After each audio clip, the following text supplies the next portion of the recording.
Dhallywood superstar Shakib Khan ও জনপ্রিয় চিত্রনায়িকা অপু বিশ্বাস অভিনীত নতুন ছবি রাজনীতি। গেল রোজার ঈদে দেশব্যাপী মুক্তি পায় বুলবুল বিশ্বাস পরিচালিত এ ছবিটি।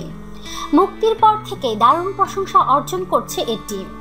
এমনকি মুক্তির 2 সপ্তাহ পেরিয়ে গেলেও ছবিটির প্রতি দর্শকের আগ্রহ কমেনি, বরং বেড়েছে। যার চিত্র দেখা গেল রাজধানীর মতিঝিলে অবস্থিত ঐতিহ্যবাহী মধুমিতা হলের সামনে।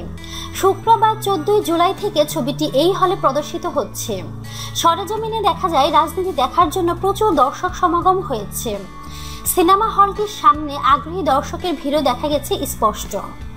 রাজনীতি দেখতে আসা এক দর্শক পূর্ব পশ্চিমের এই প্রতিবেদকের কাছে বলেন, অনেকদিন পর ছবি দেখতে হলে এসেছি। বিভিন্ন মাধ্যমে জানতে পেরেছি যে রাজনীতির ছবিটা ভালো হয়েছে, তাই আগ্রহ নিয়ে এসেছি দেখার জন্য। অনেক কষ্টে টিকিট সংগ্রহ করেছি, এখন হলের ভেতরে ঢোকার পালা। এদিকে মধুমিতা হল কর্তৃপক্ষ জানায়, ঈদের পর থেকে আজ 14 জুলাই সবচেয়ে বেশি দর্শক ছবি দেখতে এসেছে। হাউসফুল যাচ্ছে শোগুলো।